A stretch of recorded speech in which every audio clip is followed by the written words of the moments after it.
map, the most quests. If you don't include Radiant quests, it still has the most quests. It's just, you know, a lot of people most of the time, because Fallout 4 and New Vegas and stuff have been out for so long, these games don't feel as traditionally long anymore because everyone knows all the locations. They teleport everywhere. The only people that are still every single building and looking at everything in there.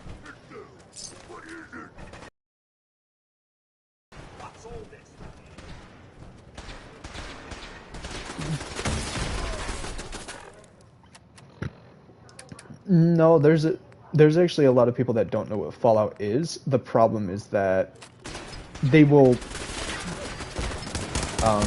the gun, please. Thank you. Like, there's a lot of people that know what Fallout is. The thing is just that they don't they've never played it.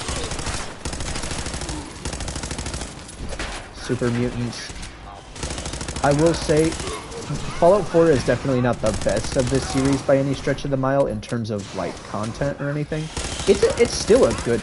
None of like none of them are bad in any way. They all have downsides though, because you know, making the perfect game is pretty much impossible. As much as people want to say like, oh, this game's perfect or this game's perfect, no, they aren't.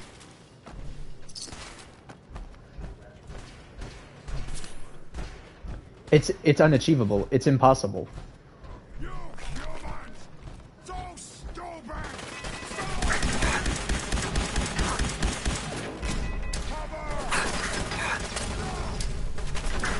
Yeah, you strive for perfection and there's nothing else to do.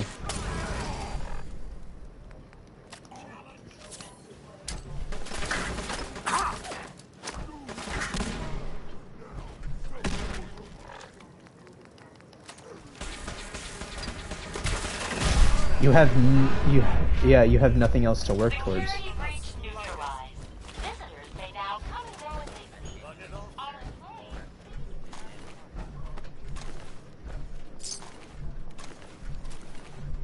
Yeah.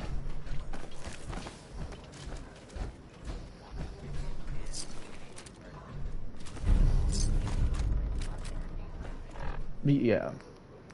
Well,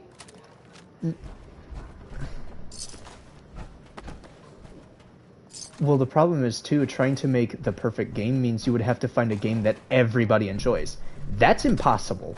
Because let's be real, there's always going to be that one person that's like, it's not as good as obscure game from like 2006 that like isn't really all that good. There's always going to be that one person.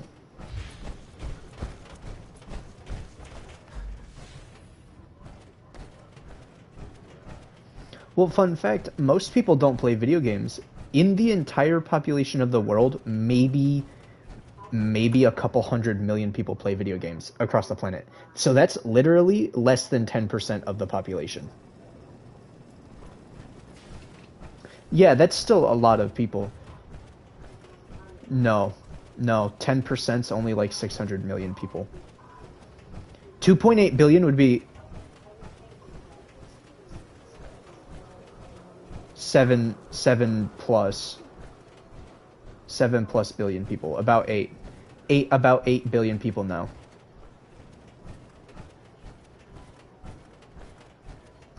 Yeah, and an infinitesimal fraction is still bigger than. But fun fact, so about 5 billion people on the planet, give or take, read books, and about half of that watch movies, and then about a quarter of that play video games. To put that into perspective, that's how like minuscule gaming is compared to. Yeah, that's still a lot of people. And guess where a majority of that like customer base is. I'll give you a hit. It's on the western side of the planet.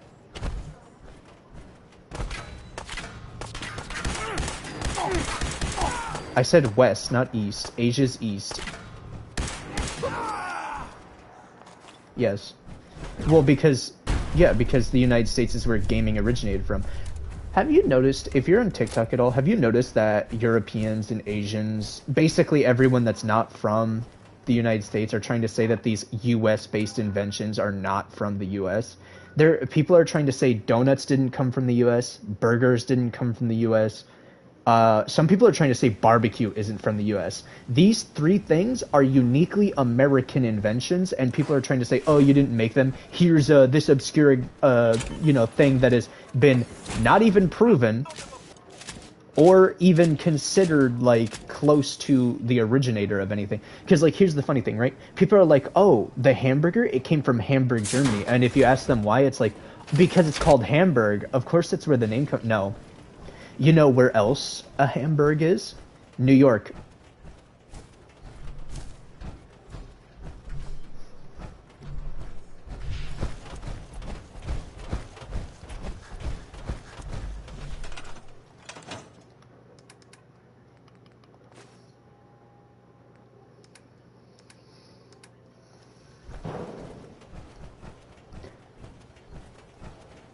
It's not even a patty.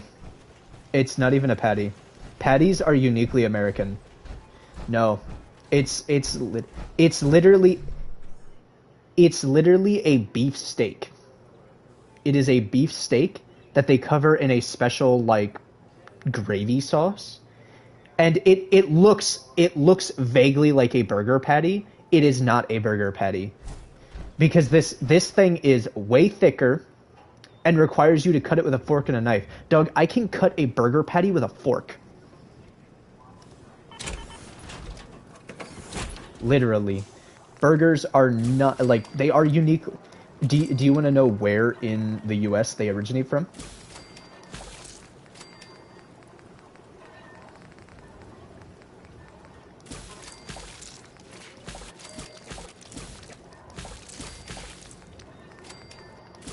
And there's two different, yeah, there's two different locations for where they originate from. The hamburger is from Hamburg, New York, made by a German immigrant.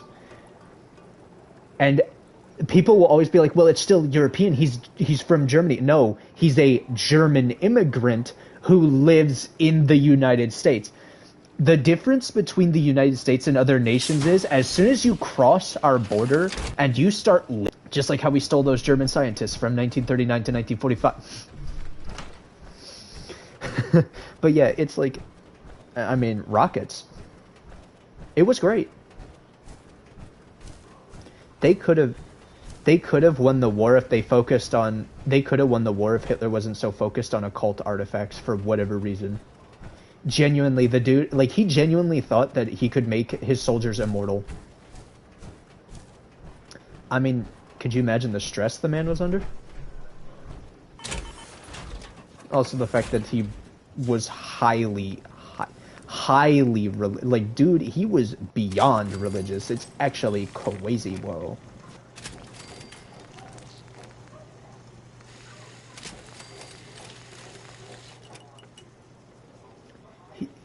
He wasn't all there. Not to mention the what, 7 near-death experiences.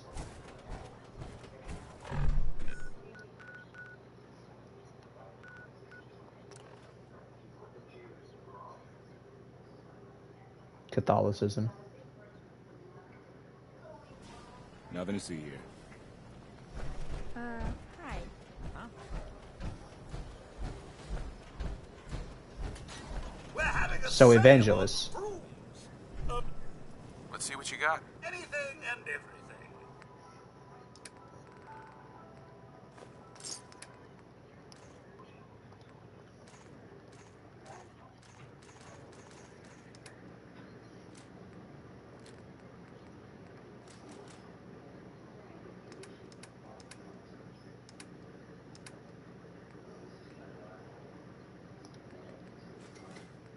Ponder.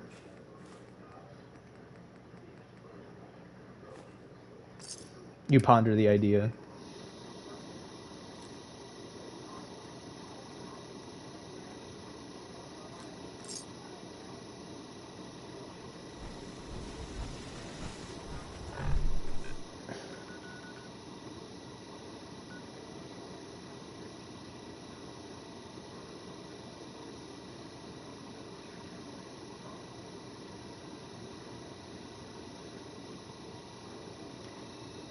Then you're gonna hate me. I'm an evangelist.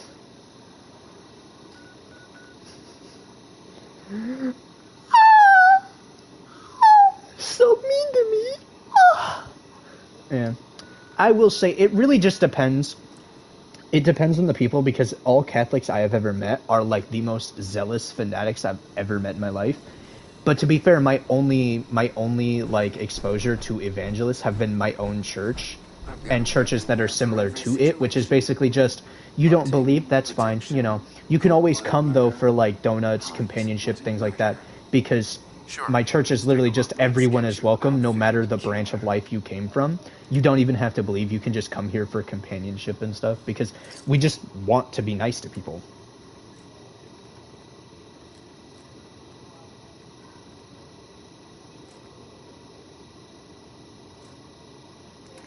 Which is weird, because typically Catholics, because what's funny is that most of the time Catholic, I think it depends on if you meet younger Catholics or older Catholics. Older Catholics are definitely, yeah.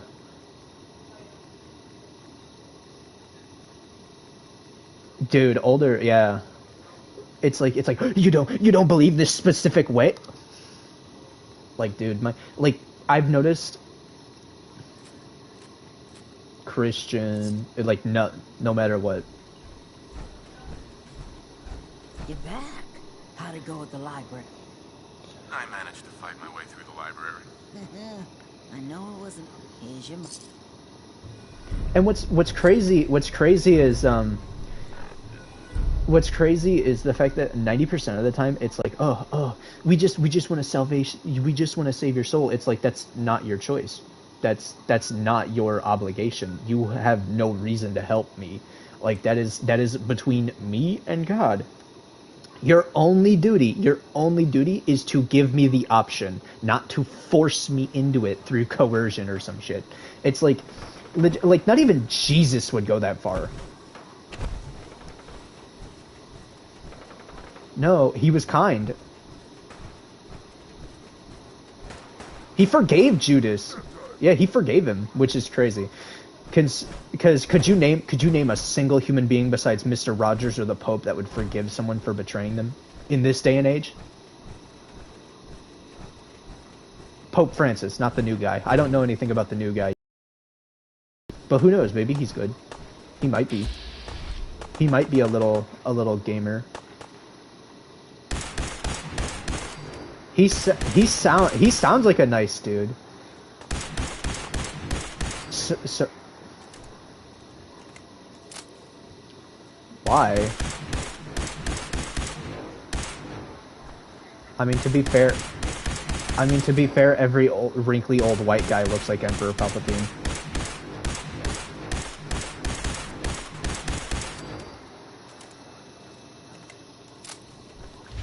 The thing. Well, oh, you want to know something funny, right? So when Palpatine got hit with his own lightning, right, and he started, like, as you said, melting. That's his actual. That's his actual appearance. So the Sith have an ability called Mask or some such, where they can hide what their physical appearance looks like. Palpatine's been doing that subconsciously for decades. Dude, he looked like a wrinkly raisin long before he joined the Senate. That's how he physically always looked, because a lot of people don't know this about Star Wars. The dark side doesn't just corrupt you mentally, it corrupts you physically. Like, it's bad.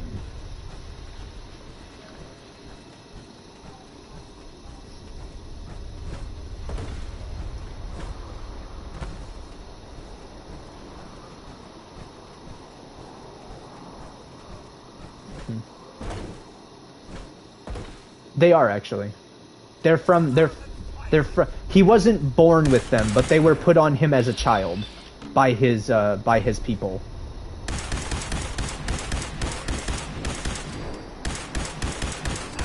I think his mom, I'm almost positive his mom was Mother Talzin too. Yeah, Mother Talzin, which is crazy.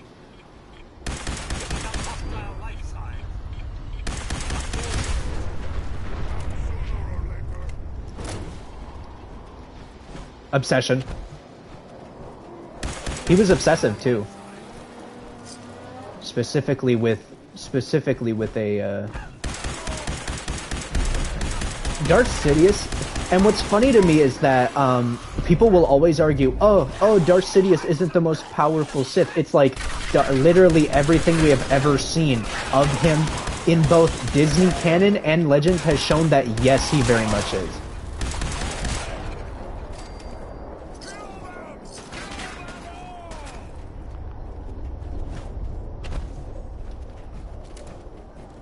And to be honest, you've got to take Legends with a grain of salt, because literally after Darth Krayt, I think it was, they were literally just making new characters to make strong people because they couldn't do anything with the story anymore. They didn't know what to do. So like 90% of the reason they kept adding new, stronger people wasn't even to further the story in any realistic way. It was just, oh, they're so powerful, they're such a large threat. Literally, because all the other characters were too powerful to even, like, physically, to, like, stop at any degree. Like, you gotta think, right? Palpatine, the only way they could kill Palpatine was by killing off all of his clones. He had hundreds of clones at dozens of bases. They had to kill all of them by blowing up most of those bases. And then, in order to even, like, kill him, Luke had to make him lose focus with his own ability and make his entire fleet get, like, half his fleet swallowed by essentially a black hole. Because Luke, because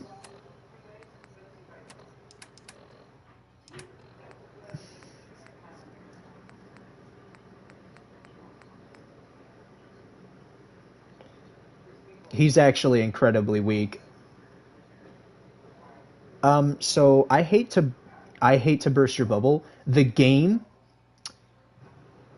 like, when Starkiller was canon, the game never was. His book was, and later his graphic novel that came with it.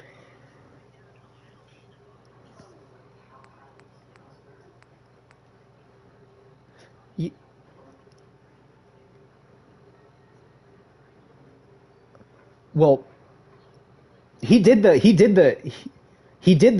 all that stuff. The DLCs aren't canon at all. Never were.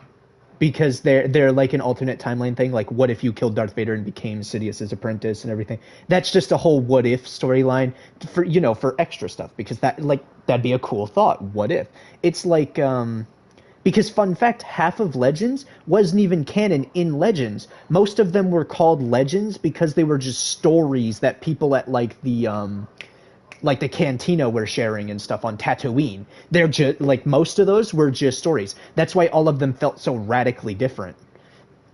Most of them weren't even canon. The only ones that really were just the Darth Vader and Luke-centric ones. So, like, when Darth Vader ripped a Star Destroyer out of the sky because rebels had hijacked it, and he just decided, you know what? I'm going to smash this into an asteroid. And he just moved it over. And what's funny is in the book, if you look at the game, you can tell that Sam Witwer really tried to convey the, like, book version, because the book and the game did come out at the same time. He literally was reading through the script of the book to try and convey the character as best he could. And you can tell because when he's doing the whole Star Destroyer thing, you hear him grunting and screaming trying to pull the thing down, because it's like this is, like, for someone of Starkiller's level, which, fun fact, is not, because fun fact, Starkiller is not that powerful in the Force. His lightning's not very strong. It's just the fact that he can make it go continuously for so long that makes it, like, so his amount of Force power that he can draw from is very, like, high. His actual strength in the Force is not very strong. His actual strength in the Force is about the same as Obi-Wan's, which by this point in the canon was way lower than Darth Vader. Because at that point in the story, Darth Vader was able to rival Sidious to a degree. He could overpower Sidious in a straight up brawl if he wanted to. The problem is Sidious has, the most powerful Force lightning to ever exist in Star Wars. like not even that. So fun fact, Sidious actually avoids dueling because he sees it as primitive. a Sith Lord should not have to rely on a tool.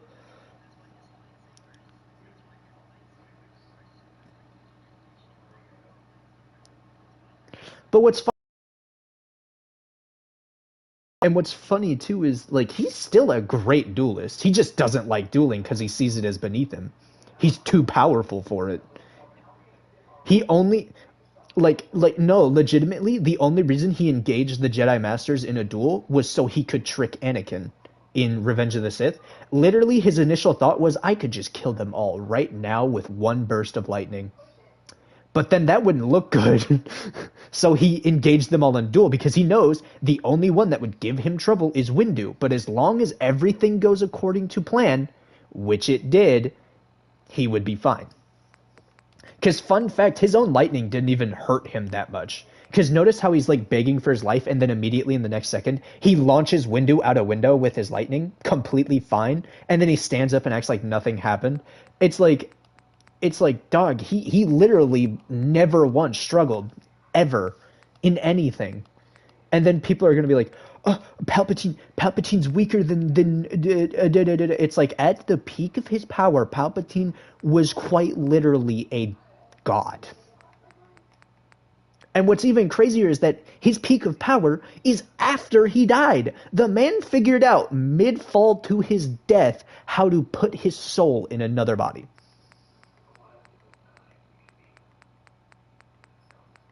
He's literally on another level. And the only other people to come close to him in terms of Sith was Vititiate, Vader, Malgus, and Revan in terms of actual Sith knowledge. Are you watching the... You can't... You gotta be shitting me. I can hear someone listening to, like, those crappy, like, AI stories in the background.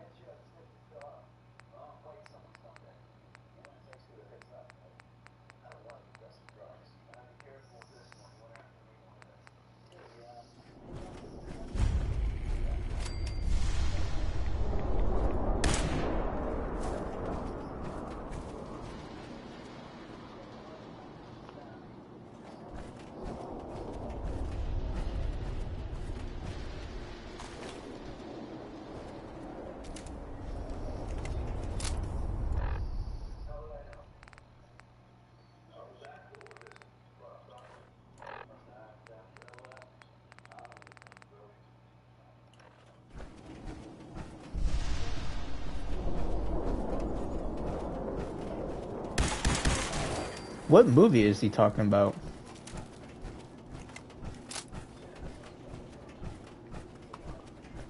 That literally all of them go that way. It's insane how many of them do.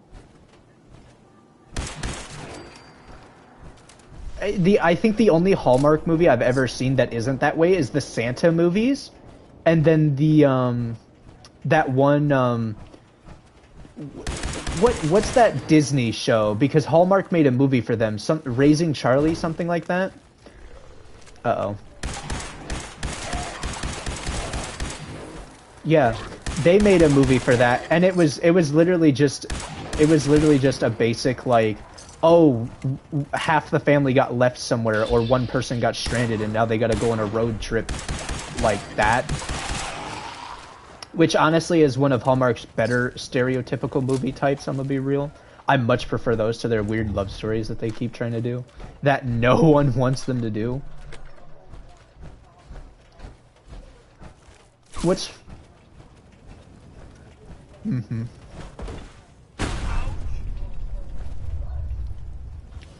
Sloppy toppy. Sloppy toppy. Yo.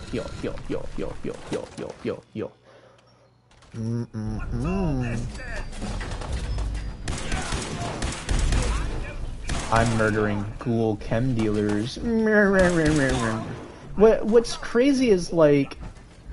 Okay, Mr. Crab. Anyway. One thing I always found annoying was like... Some of these quests have horrible payoffs when midway through you get like these amazing rewards that like make you want to not finish the quest because it's like, okay, I got what I wanted, I don't need nothing else. So like Diamond City Blues, right? You know, the one where you go ambush a chem deal and then go get like 60 of every like drug in the game, so you can, and you basically can sell that crap. Even if you have like 1 charisma, you could sell this crap for like a ton of caps because it's just a lot of stuff. But then it's like, oh, you can go to the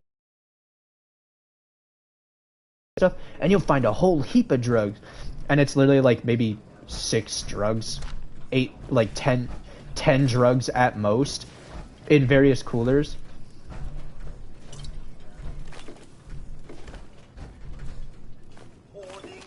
What? Like a bunch of them are in various locations too, which is even...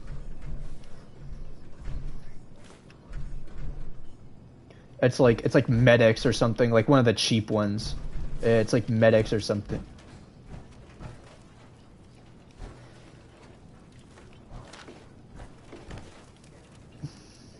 It's like, why even play the rest of the quests besides for XP? You're not gonna make much caps out of this.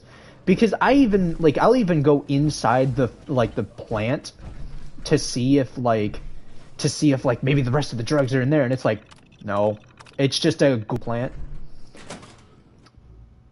Like, dog, why would you finish that? Why wouldn't the quest just end? It's like, oh, so you...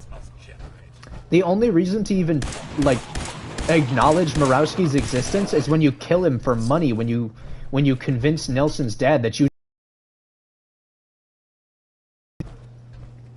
Except I incinerated the body because I'm laser gun.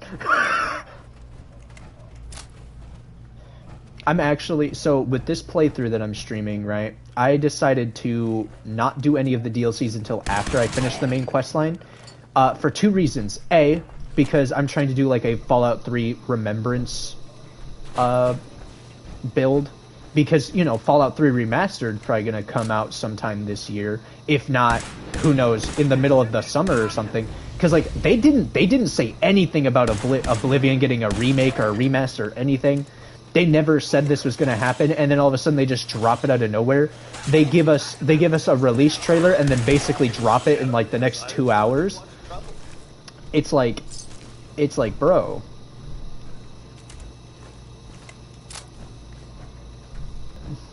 You'll rob the world of one of the only competent game studios at this current time. Because let's be real, any of the other major game studios like Ubisoft, or, you know, like some of the ones I've already named, and tell me they are not, like, actually competent at making decent titles in the past few years. Like, have their games been perfect? Absolutely not. But name one Bethesda game that's actually, like... Name one Bethesda game ever that's actually not been dog water in some way. Name one. Name one. If you say New Vegas, objectively, you're wrong. Subjectively, of course, you're not. Because...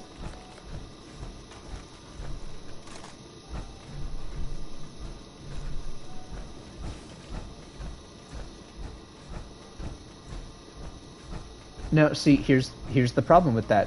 I get what you mean, but here's the problem with saying that. Without Bethesda, there'd be no New Vegas. There'd be no Fallout today. Like, Fallout wouldn't exist.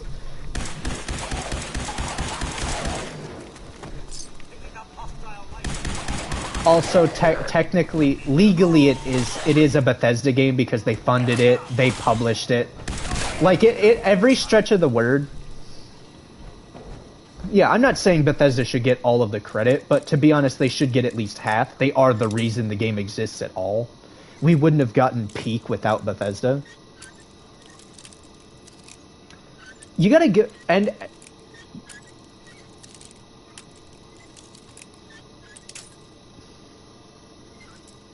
Another thing too is you gotta remember... Well, actually, most of that was given to them by Bethesda, because Bethesda also like incorporated a ton of the staff. They were like, you should use these people. If they don't work out, we'll get you new ones. Like, they legitimately, they were incredibly... That's the only good thing about Bethesda as a studio. They are incredibly transparent with their studios. They're like, oh, you need funding? You need extra funding? Have some more.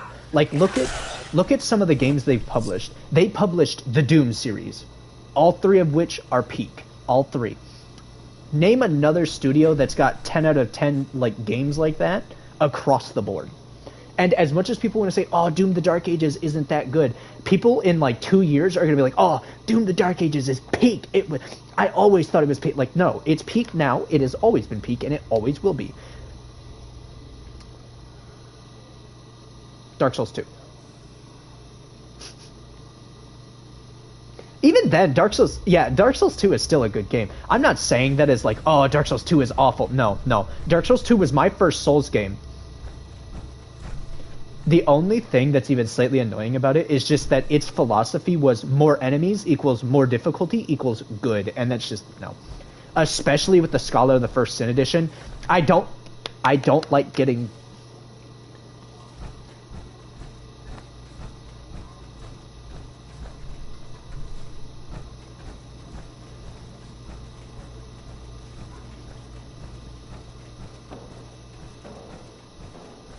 No. Demon's Souls was 2008 to 2009, and that was a completely different team. And then Dark Souls was released by Miyazaki, and that was in like 2011. And then Dark Souls 2 was released about 2012, 2013. It was released a few years later, and they work on these games in tandem with each other. So when they finished Dark Souls 1 and started making the DLC, they were also making Bloodborne and Dark Souls 2 at the same time as the DLC. Like, most of their games are in the works for years. It's the same thing with Bethesda games.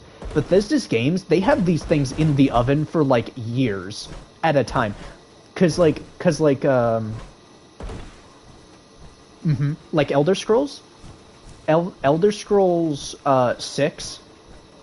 Elder Scrolls 6, the newest one that they're going to release someday, they've been working on that since, like, yeah, they've been making Elder Scrolls 6 for well over a decade now, because Bethesda will just literally keep these games in their back pocket and then save them, because that's the thing, Todd Howard, as much as people want to rag,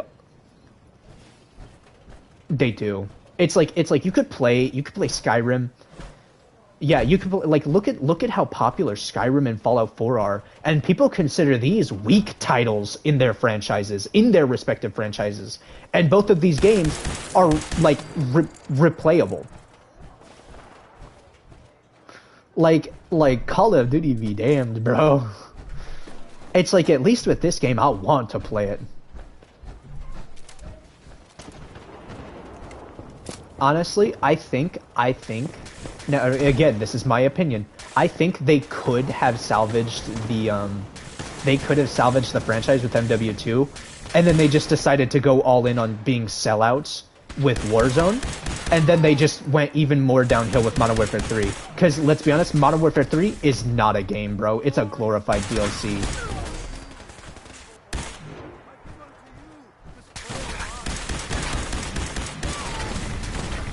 Yeah, he ragged on it.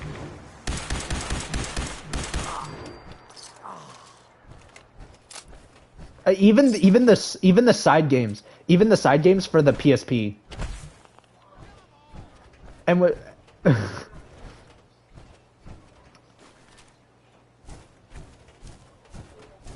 What really sucks is more than likely. What really sucks though is more than likely with the next installment, we're not going to be playing as Kratos.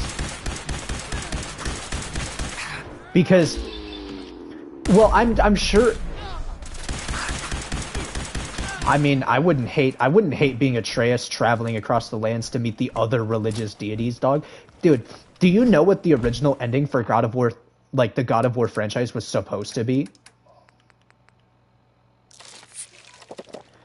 Kratos was supposed to go across a bunch of the other, like, religions and stuff and start killing all the, and start killing all the gods, and then Yeah, and then he's gonna start teaming up with like the other god slayers of different religions, like Gilgamesh and stuff, and then they're gonna become the three wise men and go meet Jesus when he's born.